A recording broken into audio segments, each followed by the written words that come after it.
책상옆 3단 서랍. 첫 번째, 두 번째 칸은 자주 쓰는 물건을 넣어두지만 손이 제일 닿지 않는 세 번째 서랍에는 무엇이 들어있나요? 꼭 필요한 것은 아니지만 꺼내보고 싶은 이야기를 합니다.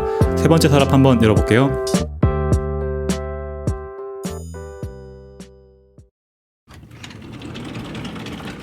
반갑습니다. 안녕하세요. 만나십니다. 잘 지내시죠?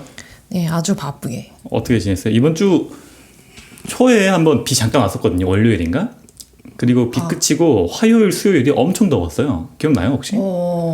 서울 기온으로 제가 찾아봤는데 27도까지 올랐다고 하더라고. 27도, 와우. 그때 기억이 없으신가? 이렇게 모른다는 표정이야? 아니, 비 온 건 기억나는데 27도나? 근데 저는 그냥 실내에서 항상 일하다 보니까 밖에 기온이 어떤지 뭐. 화요일 날 27도까지 올라가지고 엄청 더웠던 기억이 나고 저 그때 강남에서 미팅이 있었거든요. 네. 그때 집이 9호선 타고 가야 돼가지고 강남역에서 신논현까지 한 10분 걸어가는데 너무 더워가지고 짜증이 엄청 났던 기억이 좀 납니다. 이제 여러분 쪼리를 준비하시고요.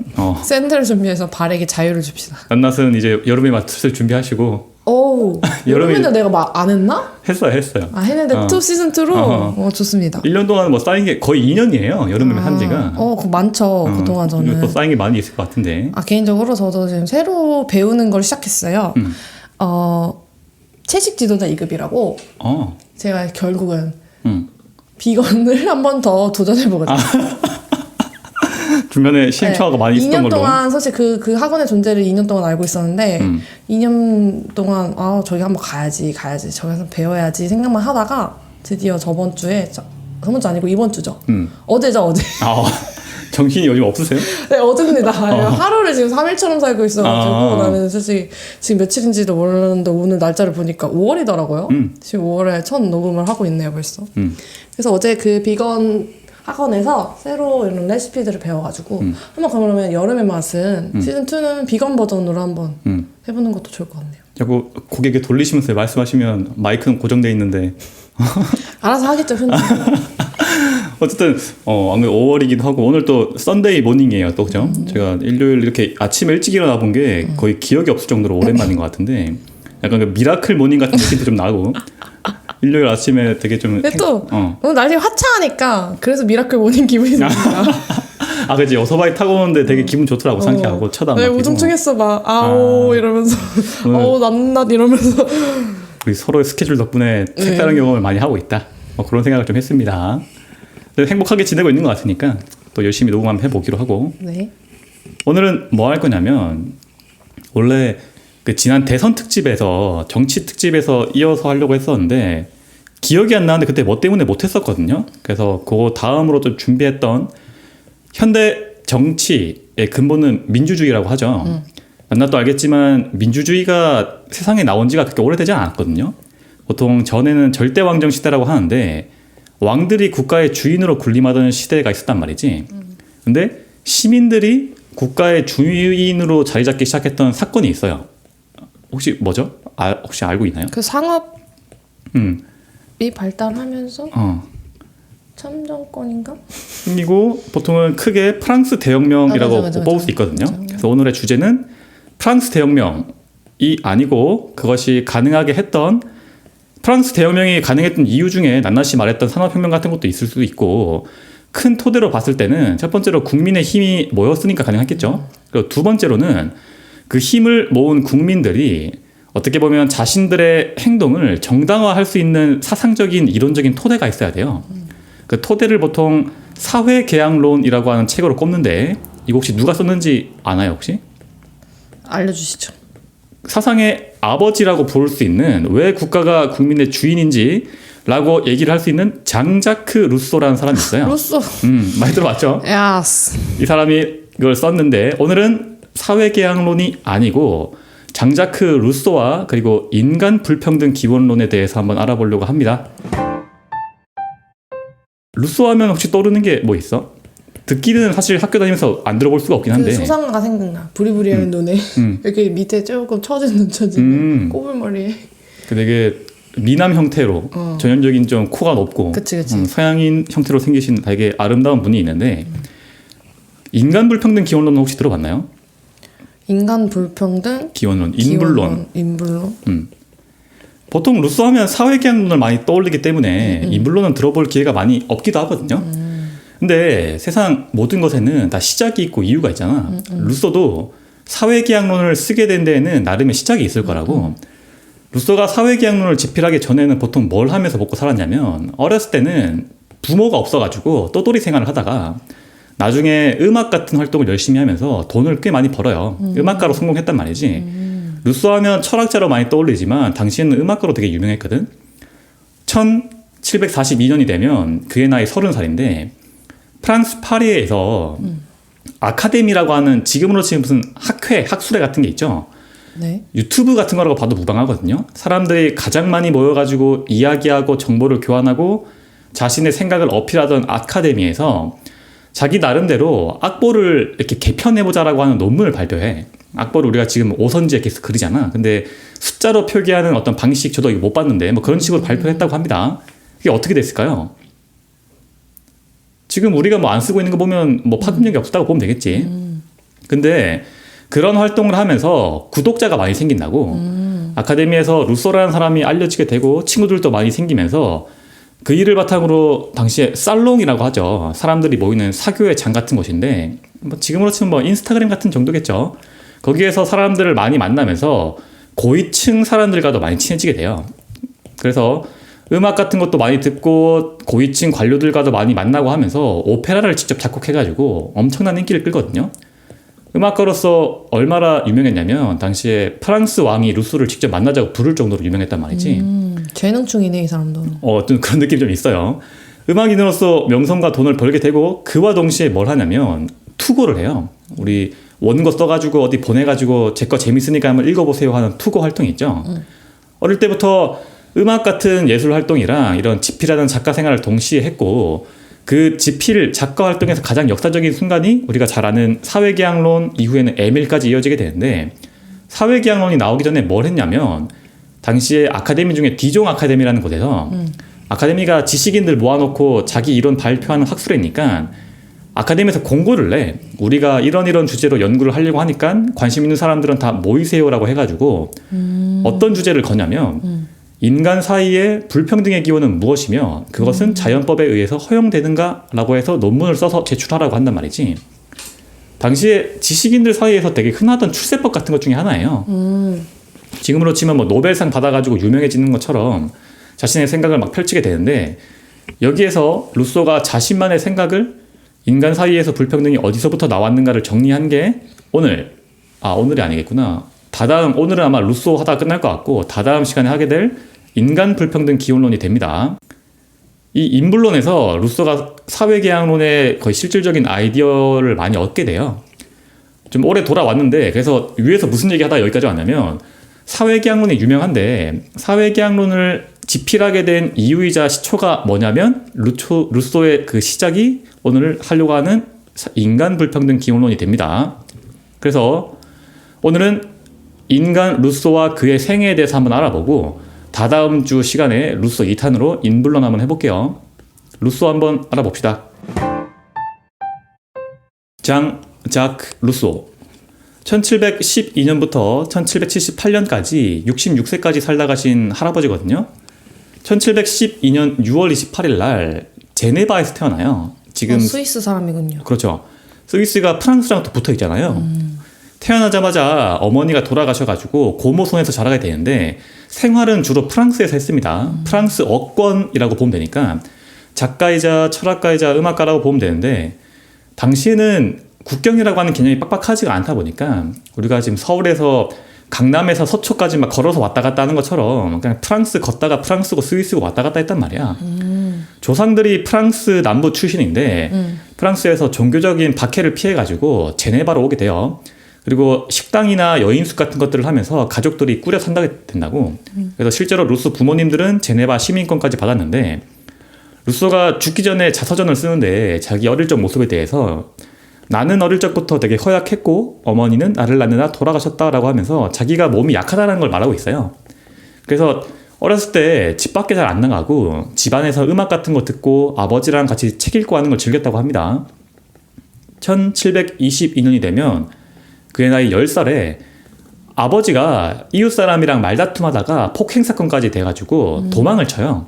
그리고 하나 있던 형은 이제 돈을 벌기 위해서 떠났는데 이후로는 형까지 만나지 못하게 돼요. 행방불명된 거지.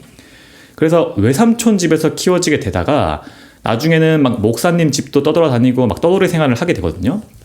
다시 시간이 좀 흘러가지고 삼촌 집으로 왔는데 삼촌이 어떻게든 이 조카를 좀 사람을 만들어야겠다 싶어가지고 혼자서 먹고 살 만큼 일을 배워보라고 해가지고 여기저기 알바를 시킨다고. 근데 이때가 18세기거든요.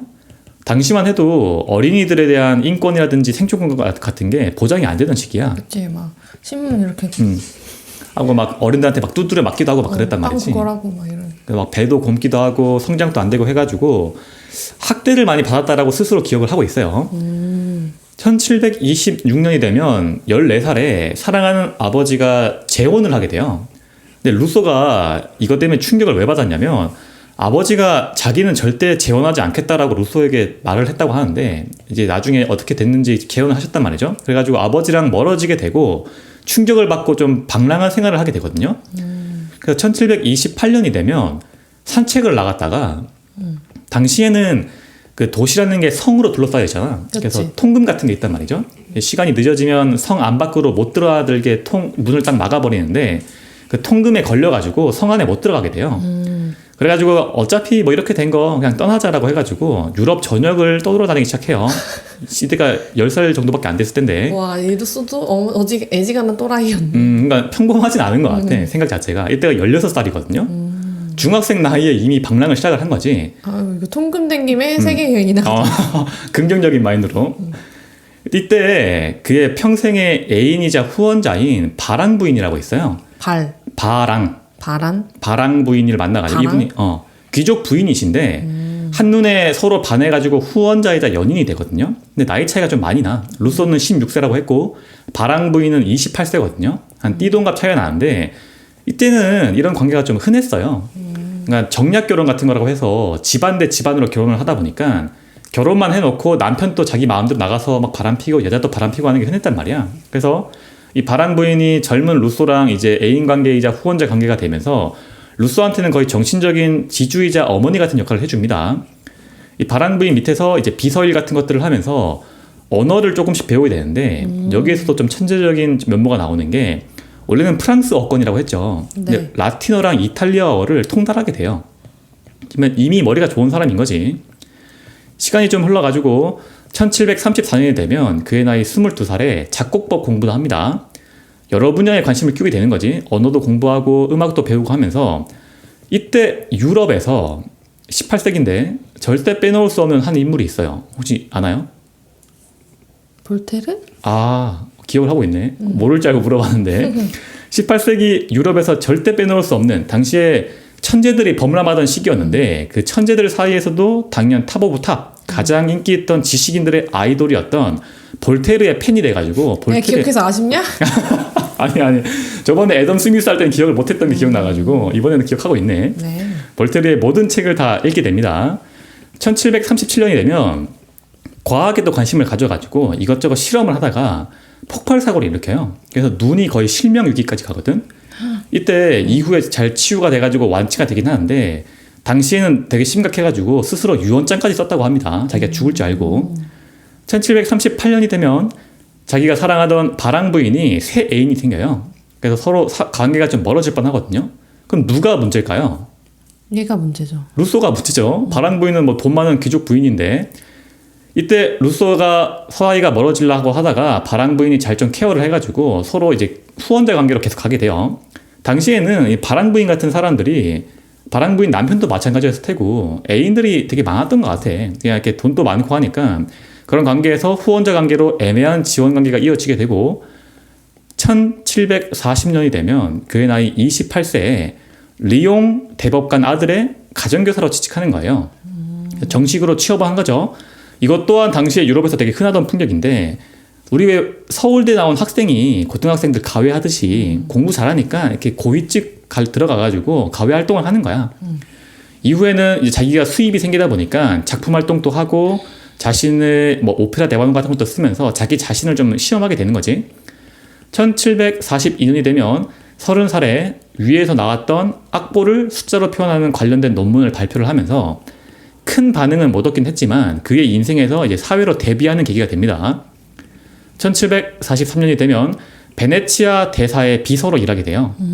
위에서 말했다시피 이탈리아어, 라틴어 같은 것들을 잘했다 보니까 이런 걸 일을 하다가 1744년 다시 프랑스로 돌아와가지고 1745년 그의 나이 32살에 자기가 머물던 여관의 하녀였던 테레즈라고 하는 여자랑 만나가지고 결혼하게 됩니다.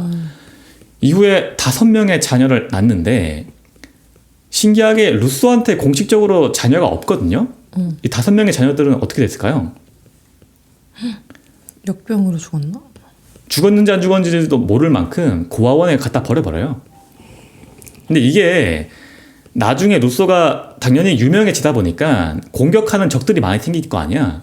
그 적들이 루소를 공격하는 가장 큰 비판점 중에 하나가 되거든요. 너는 네 아들도 다 갖다 버린 매정한 놈인데 무슨 말을 하는 거냐라고 하는데, 루소라고 하면 사회기양론이 유명하고 동시에 에밀이라고 하는 게 유명하다고 했어요. 에밀이 뭐냐면 루소가 쓴 교육소설 같은 거예요. 애가 성장하면서 배우게 되는 것들에 대해서 루소가 쓴 책인데, 여기에서 루소가 부모에 대한 사랑과 필요성에 대해서 엄청나게 어필을 한다고. 뭔가 좀 앞뒤가 안 맞지? 그러니까 당시 사람들이 공격하기 좋은 포인트였던 거야. 근데 이것도 조금 당시 상황으로 보면 이 당시 유럽이 되게 먹고 살기 힘들 때여가지고 애들을 고아원에 보내는 게 좀 이렇게 서민층에서는 좀 자주 있던 일이기도 해요. 그리고 이런 것들에 대한 좀 반성적인 것을 하면서 에밀을 썼다라고 볼 수도 있으니까 어쨌든 먹고 살기 힘들 때 일어났던 좀 아쉬운 일인 것 같고, 루소 스스로도 자기 인생에서 평생 후회하는 부분 중에 하나입니다. 어떻게 이해가 돼요? 5명의 자식들? 이때 시대 풍경이 그랬다니까 지금의 입장에서는 이해가 안 되지만 그죠? 지금이랑은 대입을 할 수가 없지. 어쨌든 루소도 스스로 후회를 많이 하는 거 보니까 되게 아쉬웠던 것 같고, 1747년이 되면 사랑하던 아버지가 돌아가시게 되고 1749년 그의 나이 36살 때 백과전서라는 책의 저자로 참여해요. 뭔가 백과사전인데 지금으로 치면 나무위키 같은 거죠. 거기에 음악 파트 관련된 공동 저자로 들어가가지고 집필을 하는데, 루소가 이미 이때 음악적으로 되게 유명한 사람이었다는 걸 보여주는 증거가 되겠죠. 그리고 그의 인생에서 찾아온 또 다른 새로운 기회, 같은 해 디종 아카데미에서 한 가지 공모를 합니다. 학예의 부흥은 풍속을 순화시키는 데 기여하는가 타락시키는 데 기여하는가라고 하는 논문을 받아와가지고 루소가 학문예술론이라고 하는 논문을 발표하거든요. 거기서 1등상을 받아요. 오늘의 주제인 인불론 직전에 루소가 철학자로서 데뷔하는 지점인데, 오늘 할 건 아니니까 간단히만 좀 보면, 난나한테 한번 먼저 물어볼게. 위의 주제가 좀 알아먹기 힘들긴 한데 간단히 보면 이런 거예요. 예술이나 학문, 기술의 발전이 인간에게 좋은 점으로 작용하느냐 나쁜 점으로 작용하는 걸 묻고 있는 거거든. 디종 아카데미에서 물어봤어. 어떤 것 같아요? 좋은 점이죠. 그냥 인류의 뭐 발전 같은 데 되게 도움이 되고. 어쨌든 그런 기술의 발전이나 뭐 산업의 발전이나 이런 게 막 인간에게 편리함을 갖다 주지만 그게 약간 정신적인 그런 만족 같은 거를 안 주고, 그러니까 오히려 막 삶의 질이 낙하되는데, 저는 예술이 그거를 어쨌든 인간답게 살 수 있게 해주는 그런 매개체? 저도 당연히 좀 비슷하게 생각을 했는데 루소는 좀 달랐던 것 같아요. 그러니까 뭐 예술 밥 먹어주나 이런 거. 항상 우리 같은 사람들이 많이 모이는 쪽은 레드오션이라고 하잖아.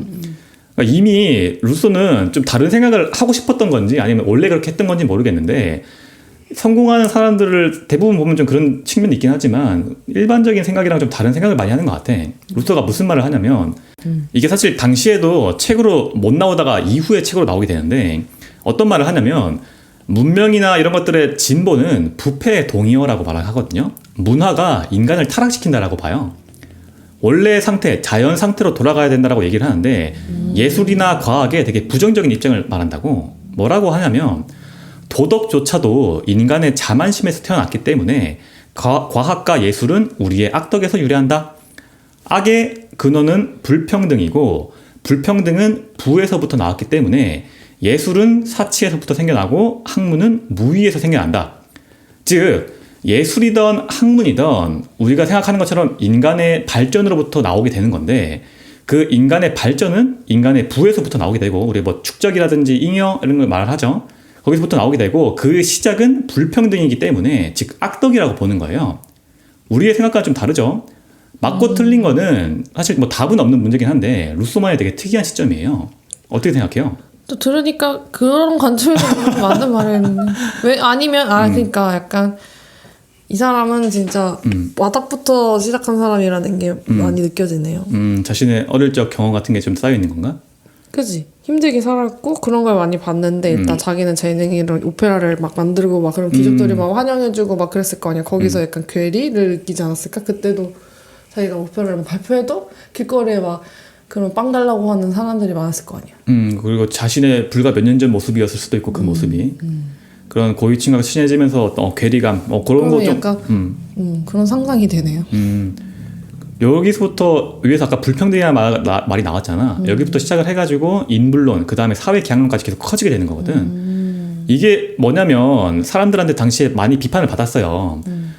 근데 루소 개인적으로 볼 때는 우리가 보통 왜 그런 말 하잖아. 사람한테는 무서운 건 비난이 아니라 무관심이라고. 루소는 오히려 이런 비판 때문에 더 유명해지게 되는 거야. 악플 자체가 루소에 대한 관심으로 바뀌는 거니까 자기의 추종자가 생기는 건 물론이고 루소가 이제 앞으로 인스타에 글 하나만 딱 올리면 사람들이 막 반응을 엄청나게 한단 말이지. 이때부터 루소가 음악가를 넘어서 학자로도 세상에 이름을 알리게 돼요. 즉 순서가 어떻게 되냐면 사회계약론이 유명하지만 그 이전에는 인간 불평등 기원론이 있고 인불론 이전에는 학문예술론이 있었다라고 보면 됩니다. 당시에 루소가 이런 식으로 회상을 해요. 길을 걷다가 디종 아카데미가 내건 주제를 보자마자 나는 다른 세계를 보았고 다른 사람이 되었다. 자기의 세계를 확장하거나 좀 자신만의 시각을 만들게 됐던 시점이 됐던 것 같아요. 이때부터 이제 자기가 사랑했던 아이돌 볼테르와 편지를 주고받고 하면서 교류를 하게 되고. 성덕이네.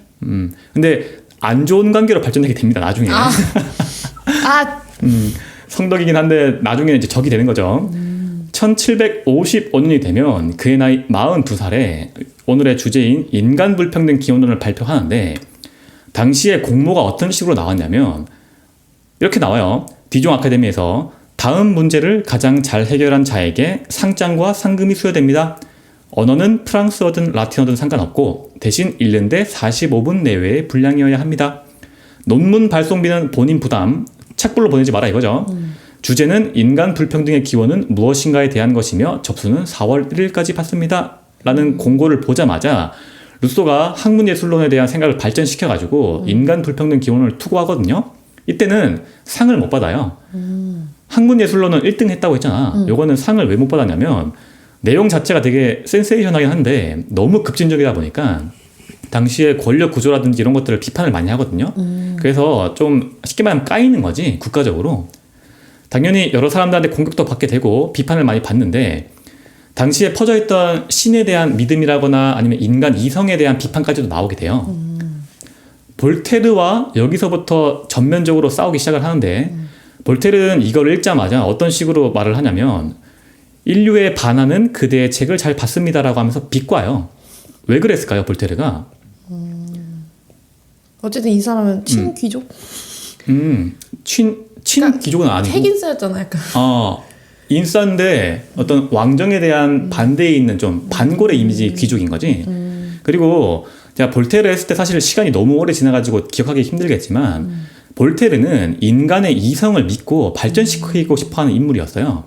다음 시간에 나오겠지만 인불론에서 루소는 아까 위에서 나왔지만 반대로 인간의 발전 같은 것들이 문제다라고 까고 있죠. 예. 저랑 좀 맞네요. 뭐가? 누가 맞는가? 볼테르? 아니, 루소. 그래? 인간이 문제다. 인간이 싹 사라져야 된다.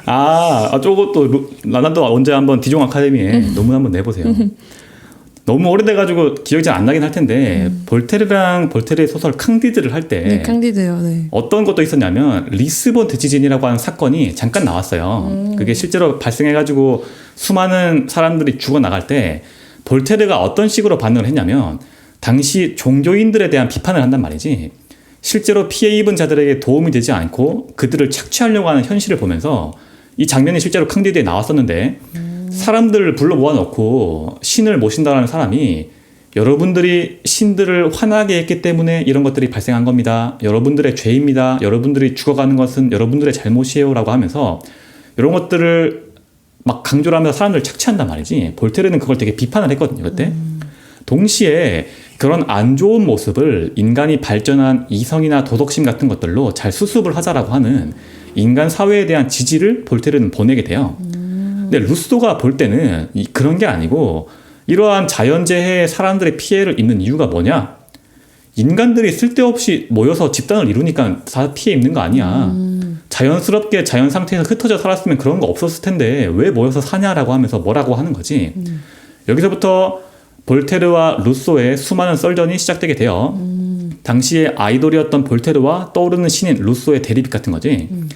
실제로 시간이 좀 흘러서 1759년이 되면 볼테르가 칸디드 기억나죠? 소설을 써가지고 루소한테 보내줘요. 야 이것 좀 읽어봐라고 하면서 왜 보냈을까요? 너의 잘못된 생각을 그렇죠. 모든 뭐 책은 다 필요 없고 칸디드 생각해보면 앞이랑 끝만 읽으면 되잖아. 처음에 칸디드 좀 요약을 해드리면 주인공이 어떤 생각을 가지고 있냐. 세상 모든 것은 완벽하고 아름답다. 세상의 순리에만 따라가면 된다고 생각을 하다가 이런저런 고난을 겪고 나중에 마지막에는 이런 말을 해요.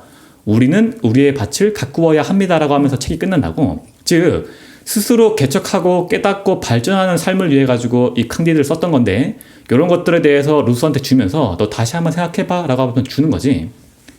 오늘의 주인공은 루소니까 좀 넘어가게 되면 1761년이 되면 루소가 또 소설을 써요. 듀일리 혹은 시넬로이즈라고 하는 연애 소설을 쓰는데 당시에 가장 많이 팔린 베스트셀러가 됩니다. 이게 서간체 소설이라고 해가지고 우리가 일반적으로 읽는 소설 같은 게 아니고 편지를 주고받는 형식에 나오는 그런 연애 소설이에요. 이게 엄청나게 히트를 쳐가지고 지금으로 치면 무슨 라이트 노벨 같은 좀 새로운 어떤 장르였던 것 같아. 되게 재밌어하고 사람들이. 그런 게 라이트 노벨이었나? 그러니까 뭔가 보통이랑 좀 다르고 사람들이 좀 관심을 많이 가지는 재밌는 그런 장르였던 것 같습니다.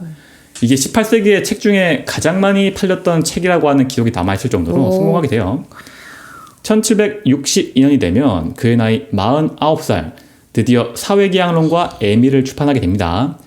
지금 봐도 어떻게 저런 생각을 했을까 싶을 정도로 되게 재미있는 책이거든요. 나중에 한번 사회계약론 당연히 할 텐데 급진적이고 내용이 되게 알차단 말이야. 우리가 봐도 그런데 그걸 봤던 18세기 사람들은 어땠을까요? 아주 그냥 어디서 이런 사람이 나왔지 하면서 막 열광했겠죠. 신기한 게 있겠죠. 똑같아요. 어떻게 저런 책을 썼을까 싶었을 거라고. 그리고 그 반대 진영에서는 루소에 대한 적개심이 막 불러일으키겠죠. 그래서 추방과 체포, 금서지정이 됩니다. 질투하는 사람들이 있어야 돼. 역시. 권력층들에서 굉장히 안 좋아했단 말이야. 그러다 보니까 이게 또 어떤 식으로 발전되냐? 지식인들 사이에서는 핫 아이템이 되는 거죠. 국가에서 금수로 지정하니까. 그치. 오히려 루소를 더 유명하게 만들어주는데 나라가 도와주네. 그치. 세상에서 다 도와주게 됩니다. 근데 루소 개인의 입장에서는 엄청 힘들었을 거예요. 국가적으로도 종교적으로도 루소를 잡아 죽이려고 하다 보니까 막 떠돌이 생활을 열심히 한단 말이야.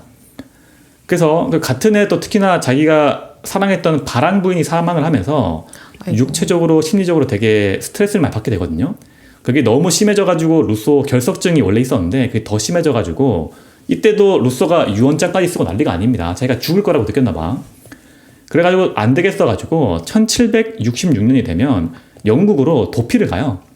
이때 영국에서도 미친 천재 중에 한 명인 데이비드 휴미라고 한 사람이 루소의 팬이어가지고 루소를 도와줘가지고 잠시 영국에 머무릅니다. 당시 상황을 보면 지금까지도 유명한 루소, 전년 시간에 했던 아담 스미스, 볼테르, 데이비드 휴m 정말 다 엮여있는 되게 재밌는 시기예요. 1767년이 되면 가명을 이용해가지고 프랑스로 돌아오게 되거든요. 이후에는 크게 이렇게 막 발표 같은 거라든지 사람 앞에 잘 안 나가고 그냥 끊임없이 책만 써요. 그리고 식물 채집 같은 거에도 관심을 가져가지고 막 식물 채집에 관련된 책을 쓰다가 1774년이 되면 그의 나이 62세인데 프랑스의 왕이었던 루이 15세가 죽고 루이 16세가 즉위하게 됩니다. 루이 16세 누군지 알아요? 댕강. 그 유명한 프랑스의 마지막 왕입니다. 그리고 1778년 66세에 7월 2일 프랑스 에름농빌에서 죽게 되거든요. 루소가. 사인은 뇌졸중으로 추측되는데 자살했다라고 하는 가설이 있을 정도로 사인을 정확히 알 수는 없는데 개인의 생애를 봤을 때는 정말 힘들었던 생을 살다 갔어요. 시신은 자기가 평소에 친하게 지내던 귀족에 갖고 있던 사유지였던 섬에 묻혀가지고 매장이 되는데 루소가 죽고 약 11년 뒤에 1789년이 되면 프랑스 대혁명이 발생하거든요. 위에 나왔던 루이 16세가 죽게 되고 1794년에 파리의 팡테옹 기억나요? 판테온? 팡테옹이라고 하는 프랑스 위인들이 갈 수 있는 국립 묘지 같은 곳이 있어요. 거기에 이장되게 됩니다. 볼테르 할 때 나왔었는데 팡테옹이 볼테르도 역시 죽어가지고 이후에 팡테옹으로 이장되었다고 했거든요. 사람들의 이성과 자유, 사랑을 믿었던 사람이다 보니까 프랑스 혁명의 3대 정신이 있죠. 자유, 박애, 평등 중에 볼테르는 어떻게 보면 자유랑 뭐 박애 같은 것들을 좀 대표할 수 있는 인물이라고 보면 되고 루소는 사회계약론을 통해 가지고 평등에 대한 생각을 좀 많이 비췄던 사람이야. 그러니까 프랑스 대혁명의 사상적인 아버지와 어머니가 루소랑 볼테르다라고 볼 수 있겠죠. 그래서 팡테옹으로 이장이 되게 되고 이 판테온에 지금도 갈 수 있나요? 가면 판테온 실제로 있어요. 볼테르랑 묘지를 보고 할 수 있는 건가요? 그게 우리가 생각하는 그런 묘지 같은 게 아니고 원래는 그 성당 건물이었어요.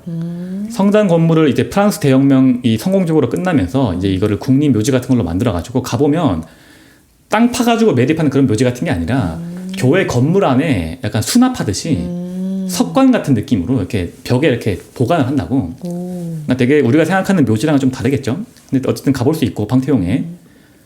루소는 왜 팡테옹에 이장이 되었냐? 사회계약론 때문인데 당연히 사회계약론이라는 것 자체가 국가는 서로 계약에 따라 가지고 국민을 보호하고 국민의 뜻을 따라야 된다라고 하는 현대 민주주의이자 프랑스 대혁명 그 자체라고 보면 되겠죠. 그런 사상의 아버지 같은 역할을 하다 보니까 사망하고 나서도 이후에 한참 흘러가지고 그 공로를 인정받고 국립묘지로 들어가게 됩니다. 현대 정치에서 빼놓을 수 없었던 장자크 루소의 생애였습니다. 왜 제가 정치 특집에서 이야기를 이어서 하려고 했는지 대충 오늘 이유가 좀 나오긴 했는데 어떻게 들었어요? 너무 재밌게 들었고 그 책 있잖아요. 미래인가? 그걸 한번 미래 맞나? 에밀? 에밀. 미래? 나 무슨 얘기 하나 했네. 아무튼 그 에밀이라는 책을 꼭 한번 읽어보고 싶다는 생각이 들었습니다. 뭔가 거기에 보면 난나 씨도 좋아할 만한 내용들이 많이 나와요. 친환경적인 환경에서 아이들을 키우고 이렇게 좀 자유로운 환경을 만들어주고 나오는데 관심 있으면 언제 한번 읽어보세요. 네, 좋습니다. 추천 감사하고요. 저번에도 한번 사실 물어보긴 했었는데 애덤 스미스였나 율곡이었나 그때 한번 물어봤었는데 이런 삶 좀 어떤 것 같아요? 실질적으로 똑똑하고 능력 있는 사람의 생애가 마냥 행복하지 않은 대표적인 경우잖아 이게. 어떻게 보면 어렸을 때부터 부모님도 없이 떠돌이 생활을 하다가 여러 가지가 부모님이 없었기 때문에 여러 가지를 배울 수밖에 없었고 그로부터 여러 가지 재능을 발견하는 계기도 되고 또 자신의 생각을 널리 알리면서 역사적으로 지금까지도 이름을 날리는 사람이 되었지만 개인적인 생애로는 되게 스트레스도 많이 받고 신경쇠약이 걸릴 정도로 힘들었단 말이야. 어떤 것 같아요 이런 삶? 대답이야 똑같겠죠. 내가 사는 건 싫지만 한번 살아보고 싶어 이런 삶? 아니요. 그런 삶은 안 살고 싶고요. 그냥 곁에서 응원은 한다. 그분 덕분에 이런 여러 가지 그런 사상들이 막 프랑스 대혁명이 막 되고 막 어쨌든 세상이 좋아진 거잖아요. 우리가 살아가고 있는 이 세상의 좀 토대를 뭐 닦았다 사상적으로라고도 볼 수 있고 개인의 삶은 정말 파탄이었지만 물론 자기를 불태워서 어쨌든 이걸 만들어 놓고 가는 사람이다. 감사합니다. 고맙다. 루소라는 사람이 저는 이렇게 살고 싶지 않아요. 저도 저는 그래요. 소심으로 살고 싶어요. 저도 옆에서 좀 이렇게 후원해주는 뭐 그런 바람부인 같은 역할을 좀 하고 싶은데 후원이요? 전 후원도 그렇고 그 사람이 그래? 아 그래 좋은 거구나 듣고 그냥 흘려버려? 아니 저도 그렇게 생각해요. 동의하고 응원합니다. 좋아요 누르는 그게 후원금 안 내? 하나의 팔로워에 후원금도 내죠. 후원금 낼 수 있죠. 소액 후원. 저도 한 소액 정도 열심히 할 수 있을 것 같고 이런 삶을 직접 살래라고 선택권을 준다고 하면 선택을 못 할 것 같아 나는. 그래 근데 나는 또 그게 약간 나의 심장 움직임에 또 이렇게 나도 투쟁할 수 있을 것 같긴 하네. 머리에 띠 한번 둘러매고 아마 희생하겠다 내 자신을. 희생할 수도 있을 것 같아. 확답은 못 하겠네요. 이게 뭐라고 이렇게 고민돼요. 절대 일어날 수 없는 일인데 어쨌든 재미로 한번 생각해봤다. 오늘은 당연히 루소에 대한 어떻게 보면 좀 좋은 측면만 강조한 것도 있죠. 사회계약론도 그렇고 에밀도 그렇고 솔직히 낱낱이 까놓고 보면 현대 시점에서 비판할 점도 많이 있거든요. 하지만 그거는 그 당시의 상황에 있던 사람의 한계일 수밖에 없다고 볼 수도 있는 거예요. 그래서 오늘은 이런 식으로 좀 편집을 해봤고 오늘은 루소의 생애를 끝냈죠. 네. 다다음 시간에는 루소의 인간 불평등 기원론을 한번 갖고 와가지고 읽어보도록 하겠습니다. 좋습니다. 오늘은 여기까지 하겠습니다. 고생하셨습니다.